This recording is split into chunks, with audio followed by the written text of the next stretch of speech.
Hello guys, welcome back to my channel. My name is Delphina Yashim, and if this is your first time joining me, you're highly welcome. Please like, subscribe, share as many as you can, and do also press the notification bell to get notified whenever I drop a new video. Guys, today I'm checking out why is a man allowed to marry 4 wives in Islamic.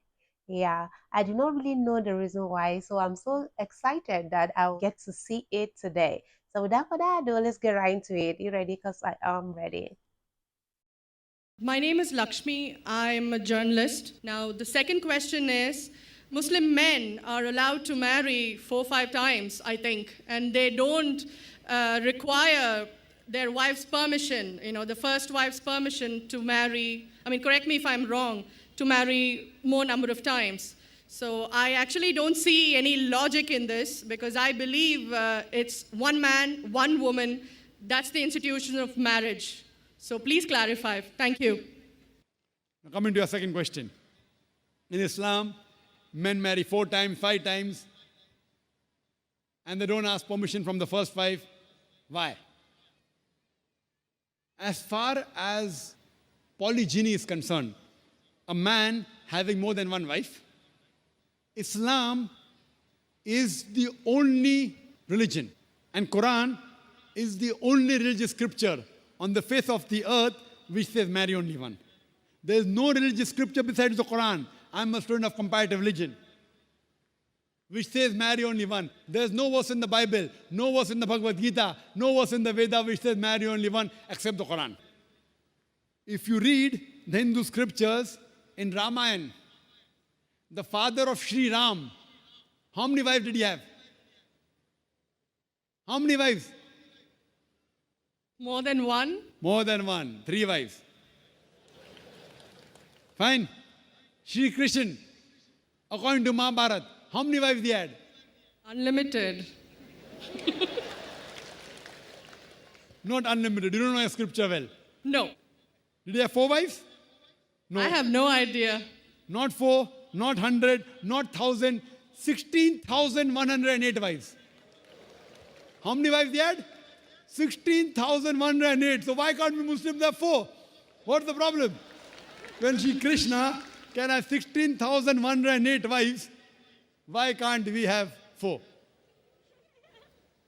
Further, if you read the Vishnu Purana, chapter number 24, verse number 1, it says a Brahmin can have up to 4 wives. If you read the Jewish scriptures, it gives you permission to have as many wives as you wish. If you read the Christian Bible, it gives you permission to have as many wives as you wish. If you read the Bible, Abraham had 3 wives. Solomon, how many wives he had? He had 700 wives. It is later on, the church has put a ban that Christians should marry only one, not the Bible. It is the Jewish community married more than one wife. It was in 1950 that chief rabbi passed a synod that Jews should marry only one. So it is the rabbi, not the Jewish scriptures. And according to Hindu scriptures, you can marry as many as you wish. It is the Indian government in 1954 passed a law called the Hindu Special Marriage Act. Hindu Special Marriage Act, which says Hindus should marry only one. It is not the religious scripture. It is not Bhagavad Gita. It is not Ramayana. It is not Mahabharata. It is not Veda. It is the Indian Penal Code. The Indian government, which has passed a law in 1954 that Hindus should marry only one. But according to the statistics of the status of the women in Islam, if you read the government documents on page number 66, 67, it says that Muslims do polygamous marriages. You know what is the percentage in India? 4.3%. How much? In India, 4.3% of the Muslim men do polygamous marriages. A statistic between 1951 to 1961. Hindus, how many? 5.06. 0.7% more than the Muslims in India.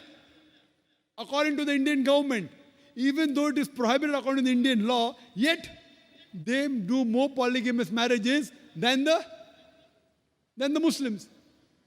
Why? Now, let's analyze what does the Quran say. Quran says in Surah Nisa chapter 4 verse number 3, marry women of your choice in 2s, 3s or 4s. But if you can't do justice, marry only one. This statement, marry only one, is only given in the Quran and no other religious scripture.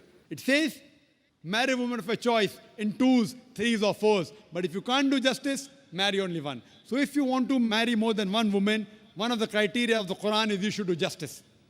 If you can't do justice, you should marry only one. Now, what are the reasons, logical reasons a person can think that why has Islam permitted certain men to have more than one wife? Many non-Muslims think it is fard, it is compulsory for a Muslim man to have more than one woman, to have more than one wife. It's not compulsory, it's optional. It's not fard, it's not compulsory. How many Muslim men do you know who have more than one wife? How many do you know, sister? How many do you know? A few. How many? A few again. Few means 1, 2, 3, how many? Yeah, at least about 3. About 3. Have you heard of Dharminder? Yeah. How many wives he has? 2. Muslim or non-Muslim? Non-Muslim. Non-Muslim. Your previous chief minister, what's the name? Jayalalitha. Yes. Hindu or Muslim? Hindu or Muslim? Hindu. Hindu, fine. Now these are famous personalities. Fine. How many famous personalities you know in India who have got more than one wife? The 3 you know may be locality, fine? Yeah. Local, maybe friend in your neighborhood, maybe your colleague.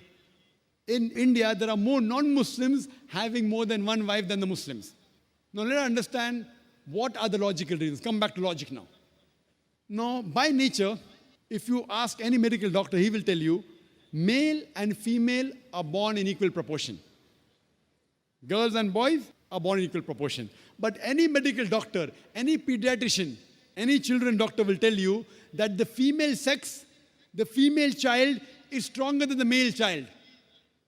That's the reason there are more deaths in the male children as compared to female children. So in children's age itself, the female children are much more than the male children. As life goes on, there are people dying due to accidents, due to alcoholism, due to war.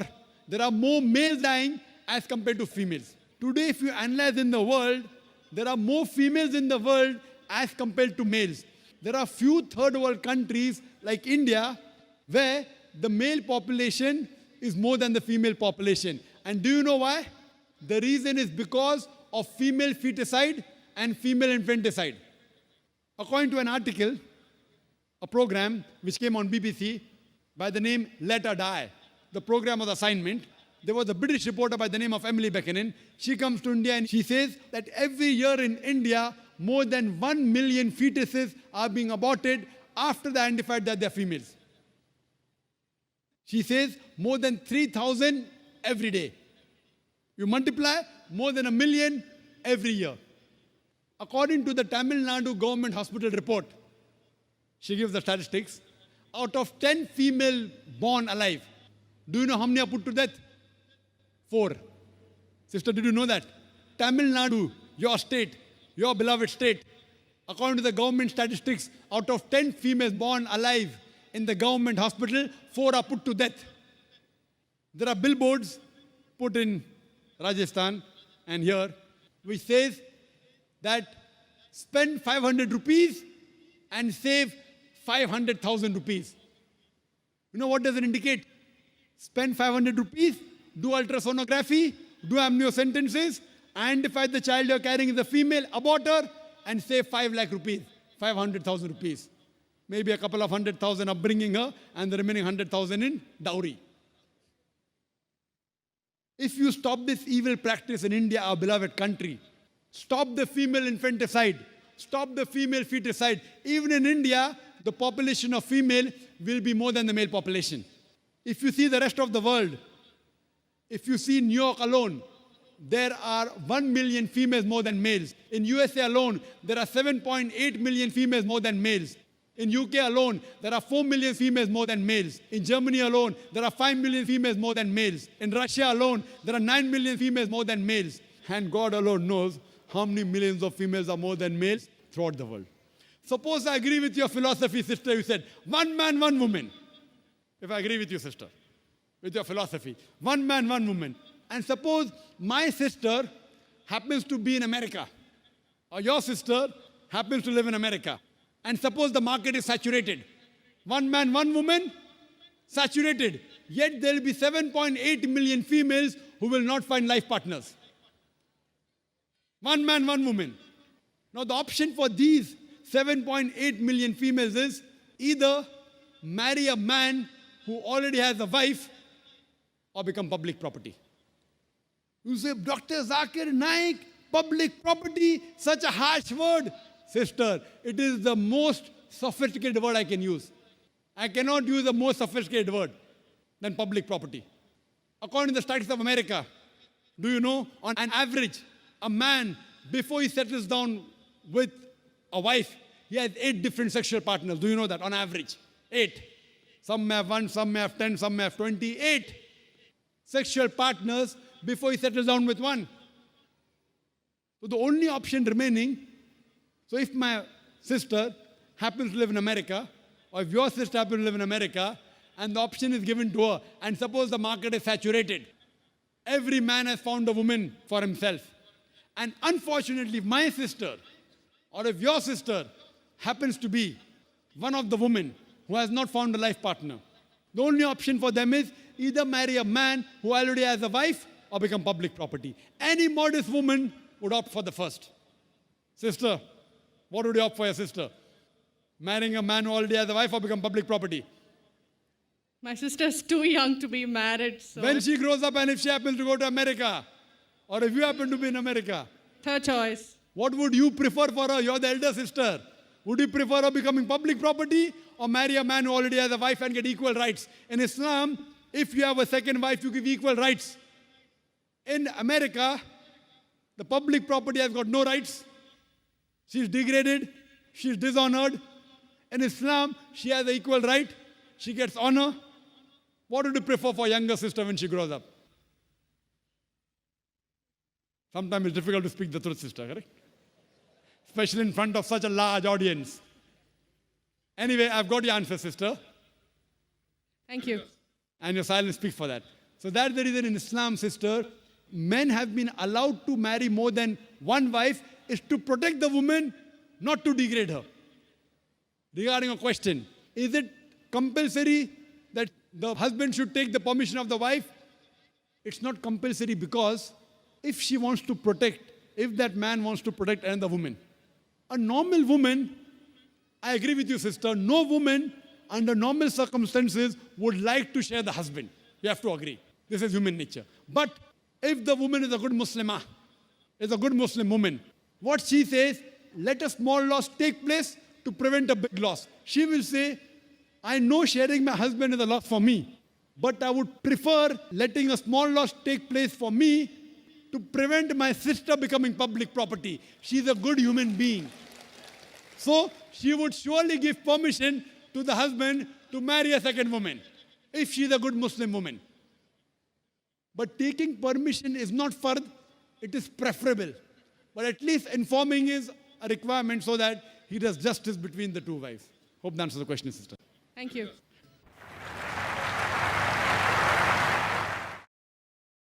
Okay.